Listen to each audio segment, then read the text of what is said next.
Warning: some contents may be disturbing. Viewer discretion is advised.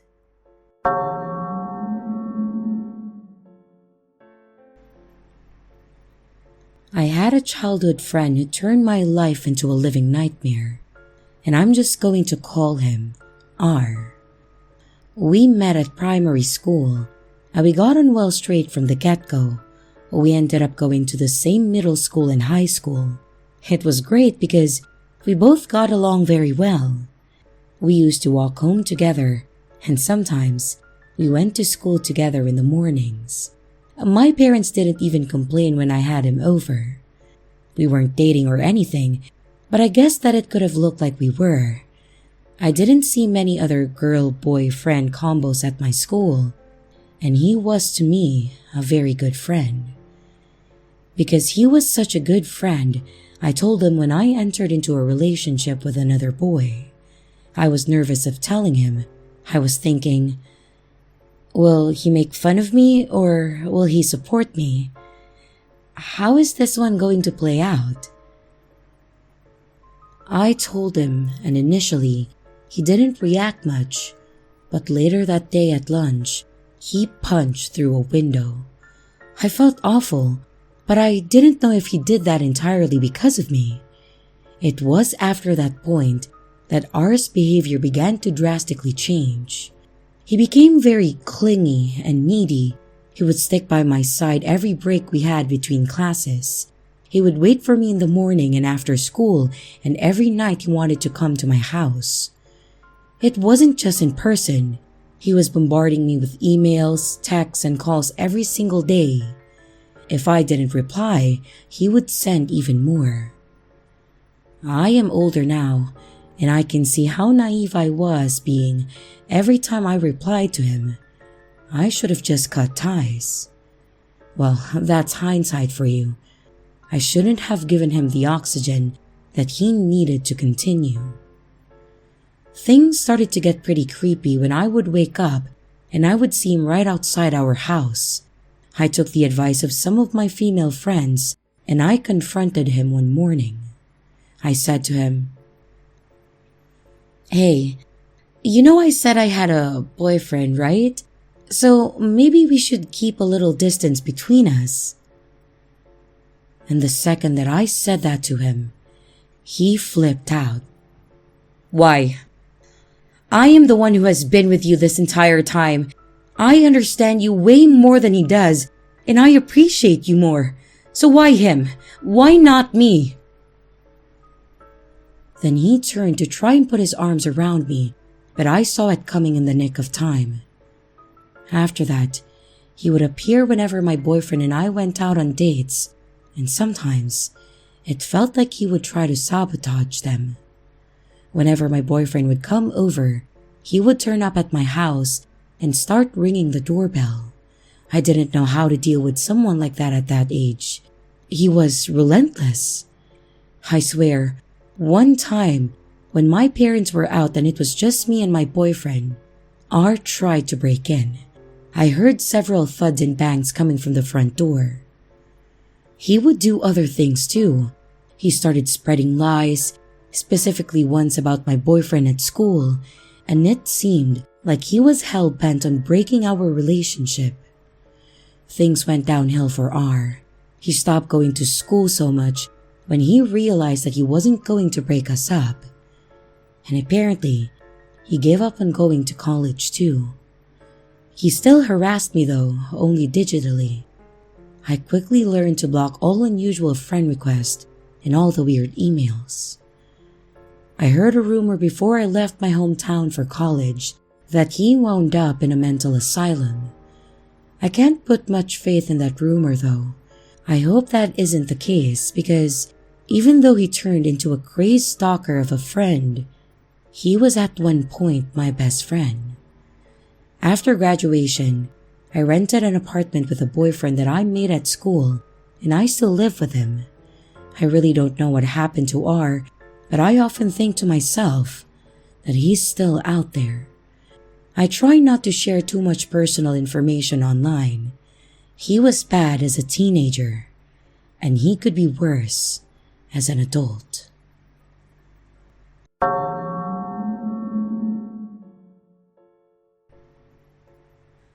When I was at university, I had a good friend who was really good looking, but she never had a boyfriend or showed any interest in men. I was very curious about this, so I asked her the reason why I never saw her with a boyfriend. She said there was 2 reasons why. She told me that she had a boyfriend in high school who became obsessed with her, and when she couldn't take it any longer, she spoke to him about mutually ending the relationship. But he exploded with rage and then attacked her.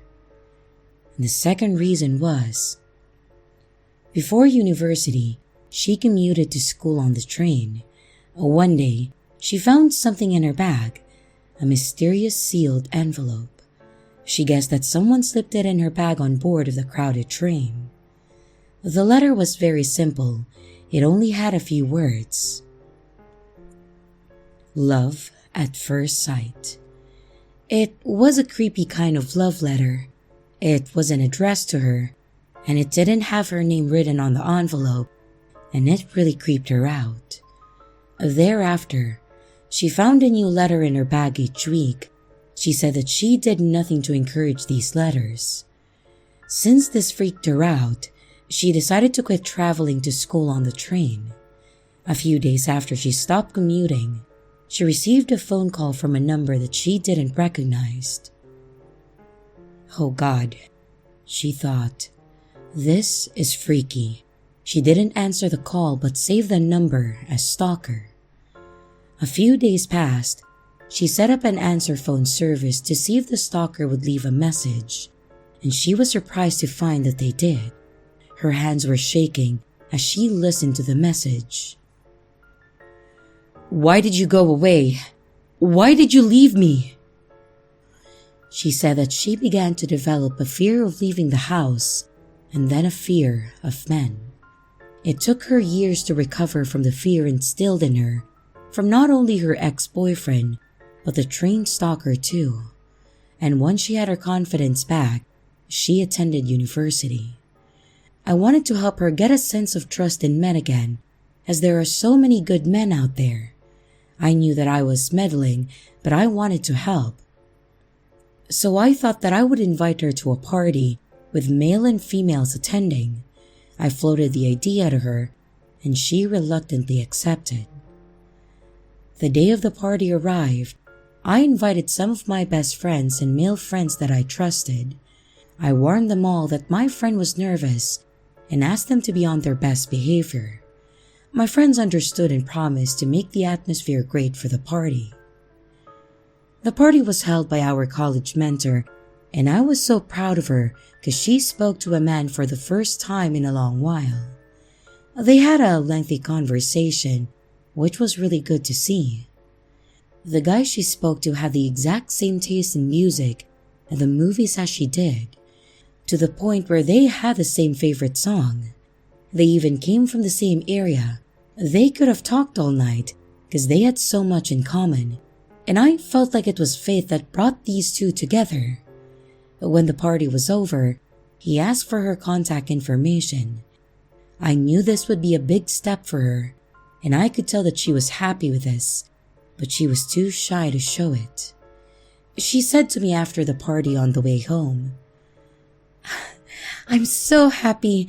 I can fall in love like anyone else now." And I was so happy for her, and I felt just as excited as she did. A couple days later, she received an email from him. She was pleased, as you can imagine, and I respected him for taking things slowly. After about a week of emailing, she came running into my room to tell me that he had invited her on a date. The day of the date arrived. My friend didn't want to be late, so she left her home in plenty of time. He sent an email stating, "I'll be there shortly. I'll let you know when I arrive." And my friend decided to wait in a cafe for him. The cafe was crowded, so she emailed him with her number and asked him to call her when he got there. And about 15 minutes passed and her phone rang. It's him, she thought gleefully as she pulled out her phone. Stalker was displayed on the screen. Her heartbeat rose. Old familiar thoughts of fear crept forward from the back of her mind. She calmed herself and told herself that, "I'm okay. My boyfriend is coming, and I will be safe." And she decided to be brave and answer the phone. "Hello?" she said. "Hi, I'm here. Where are you?" It was the voice of the man that she had met at the party, her new boyfriend. There was no mistake. He must have been the one who put the letters in her bag on the train. She called me as she was leaving, and all she said was, "I have no luck with men." She escaped that letter stalker with the help of her friends and colleagues, and I don't know what they did, but they made him back off. I am shocked and somewhat in awe at the stalker's fascination and persistence with my friend. I wish that he had just left her alone.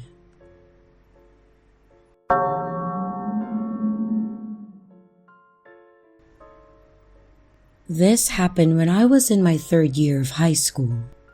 I went with my family to a huge mall in the neighboring town. I went off to look around by myself, and I first went to the stationery department.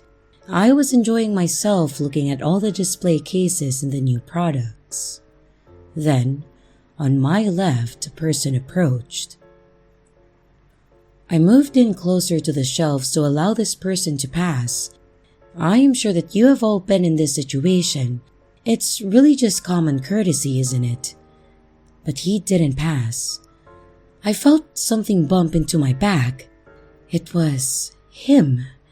Then he passed by. I knew I gave him enough space to pass without touching me. So why did he do that?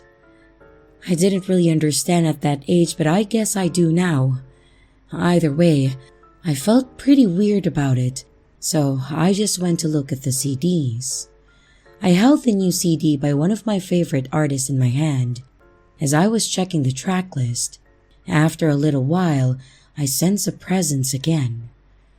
There was a guy to the other side of the CD rack facing me. You know those display cases? They are usually in music stores or video stores.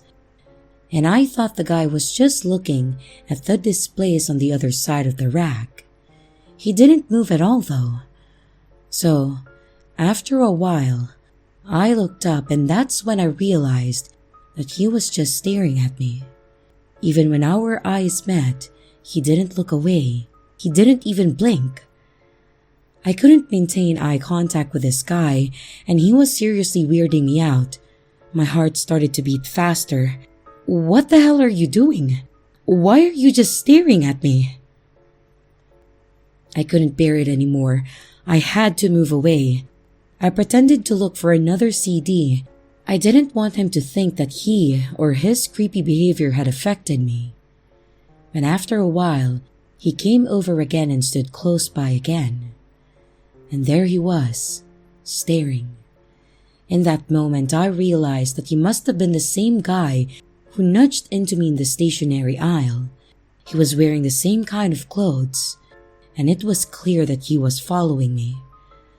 I felt so gross. I remember standing by the CDs and shuddering. I didn't know what to do, but I thought that if I ran for it, this guy would run after me. So I decided to leave as calmly and quietly as I could. I kept going for a while and I didn't hear anyone following me. I did not dare to look over my shoulder to check. But still, as I continued to walk through the store, I didn't get the feeling that I was being followed. What was this? Did I make a mistake? Was this all a misunderstanding? I started to feel that it was all my fault. I was going up the escalator in search of my family, and that's when I saw that man again. He was going down as I was going up, and he saw me. Our eyes met, and he started running backwards up the escalator. It wasn't a misunderstanding. It looked as if he had been looking for me, and now he was running to get close to me again. I started running. I wanted to get back to my family. I wanted safety. There were people all around, but they didn't know what was happening. By some wonderful coincidence, when I got off the escalator, I saw my family there, and I have never been so relieved in my life. I didn't tell them that I thought that I was being chased by some weird guy who must have been at least 10 to 15 years older than me. I don't know why I didn't tell them. I guess I didn't want to cause a fuss. "Can we go home soon?" I said in a weak voice. It was great timing because it felt like they were heading home soon. I didn't want to see that guy. I knew that he must be somewhere on this floor. He could be anywhere, and I was incredibly anxious. Then, I heard a voice from behind as I walked along with my family. "You're lucky you weren't alone." And I guess I am lucky.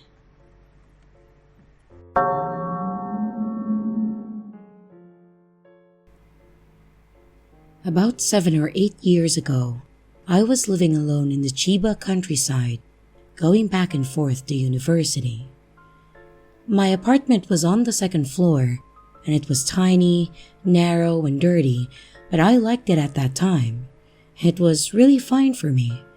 I met a guy at uni, and we started dating. It was a good time. About half a year passed, and I was living next door to a good-looking office lady. I noticed one day that someone had left a strange-looking note on the wall on the small window next to her front door. Let me explain. In the hallway of that building, at the top of the stairs, there is a frosted window that belongs to her apartment. At about the head height on the right-hand side, about 70 centimeters by 40 centimeters. My boyfriend said, "What's that about? Maybe we should ask her the next time we see her." I asked her about it, and she said that she didn't know who had put that on her window.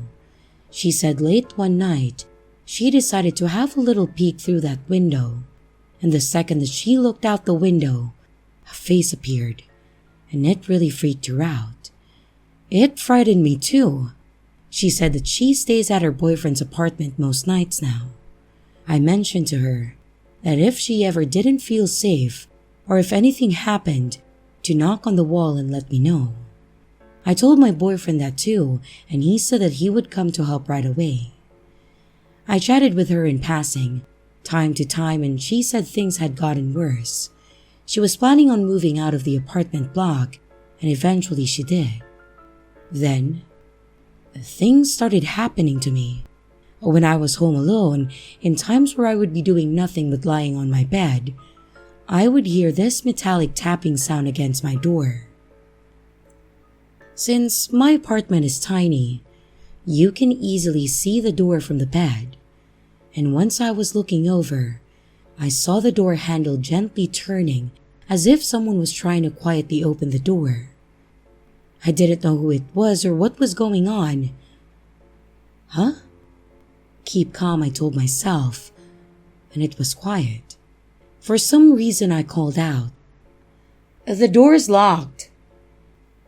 And I heard heavy thuds against the door that shook the glasses in the kitchen cabinets. Now, I was freaked out. The thudding stopped eventually. Was someone trying to break in? So I called the police, and they offhandedly told me to beef up my security. That doesn't solve the problem though. Something else happened again when I was on my own in there, and I remember that it was the end of January. Someone was trying to open the door, but this time, a lot more violently. My whole body went rigid, and thank God that I locked the door. Somewhere I found the courage to creep over the door. I wanted to get a good look at the person who was doing this, and someone was stood there. It was a guy. He had a bucket hat, pulled way down low to cover his eyes. My skin broke out in goosebumps, and I was terrified. I wanted to get as far away from the door as possible, but that wasn't easy to do in my tiny apartment. I ran to the other side of the room and I called the police again, sobbing uncontrollably, just into the phone. Are they still there? Can you go over to the door and check again? Are they angry? Do you think? The cop said. That really made my blood boil. Are you for real? Can't you hear the banging? I tried to keep my composure and not go off on him, and did as he requested. And I checked and he was still there, which sent me into a panic again. Even though there was a police station 5 minutes from my house, the policeman I spoke to told me that it would be out of his jurisdiction, and I pleaded with the guy, and he said that he would send someone to look over my place, and they showed up 40 minutes later. Luckily, I called my boyfriend, and he came from his part-time job, and he arrived long before the police came. He got me on the phone to them and asked the officer, "Does she have to be dead before you come and check it out?" I half smiled at this, but the reality hit home. The person trying to break into my room was long gone. It's true. In Japan, the police won't do a thing until someone dies. I hate the police here. I'm so sorry to say that, but that's how I feel. The third time something happened, my boyfriend was in my apartment with me, thankfully. We were washing dishes in the kitchen and also drinking tea, and he suddenly felt a chill, and I felt cold too. Then we both asked at the same time, "Are you cold?" He then asked me if the window was open. I looked in the direction of the window near my bed and I saw it was open a crack. Then, I saw one human eye staring right at me. We must have stared at each other for about 10 seconds, and I tapped my boyfriend's shoulder, and I was too scared to speak. My boyfriend understood the message and ran towards the window, chasing after the weird guy. However, that creep had a mountain bike positioned ready down below my window and then got away. We couldn't have got down the stairs quick enough to chase him, living on the 2nd floor and all, and I saw him speeding away as I looked from the corridor. One of the fences below my window had been broken, which was probably how he was able to climb up the window. By the way, my bathroom is near the door of my apartment, since it's a tiny place like I said before. I always had to make a short naked run to my dressing room across the hall, which makes me think that this is why this guy had broken a fence and fashioned the ledge to stand on and peer at me. Well, it's just my guess anyway. I applied for other apartments immediately after that incident. I didn't have a job though. Also, shortly after this happened, my boyfriend and I broke up. We didn't have a big falling out or anything. I just kind of fizzled out. I was glad that we were able to move on without any hard feelings, to be honest. We decided to split up over coffee one evening. He said that he had to tell me something before we parted ways though. He told me that he thought the stalker who had been messing with me had been doing the same to the woman who lived next door to me. I kind of guessed that already, to be honest. I was joking, trying to lighten the mood by saying, "Well, I lost a boyfriend, but I gained a stalker." And he went deathly quiet. "I was really scared when that guy was staring at us in your room that night. There was something I didn't tell you, but I probably should have told you. When I saw that guy getting on his bike, I noticed a huge knife in his hand. I'm so glad that he was there at that time that the creep came, because who knows what would have happened to me. I was able to move house, and my ex even helped me. He said that I could call him anytime that I was frightened too, but I haven't been scared once in my new place. What was the purpose of that guy messing with me? What did he want? To rob me? Was he a stalker? Or was he planning on doing something a lot worse? I think about it all the time. I don't ever want to be in that neighborhood again. Thinking now, That metallic tapping sound that I heard against the door could have been that knife that my ex mentioned. I don't like to think about that kind of stuff at night. In case you are wondering, the apartment is still there. And here are the top comments for my last video.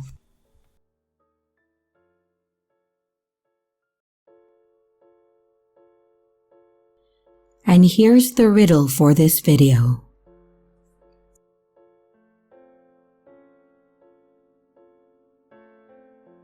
Hello everyone, it's your creepy sister here. Thank you so much for watching the video. I really appreciate each and every one of you. But I would also like to thank my amazing patrons, my top tippers, and my dearest channel members. Thank you very, very much. I really appreciate it with all of my heart. If you want to support the channel further, you could also choose to become a patron, a tipper, or a channel member. But remember, it's appreciated, but never a requirement. I would also like to announce that we have merch now. The link is in the description of the video, along with all my other social media links, like my Discord server, Twitter, Instagram, and others. You can connect with me and send your stories there. And don't forget to like and subscribe if you haven't yet, and comments are highly appreciated. And remember, your fear feeds me.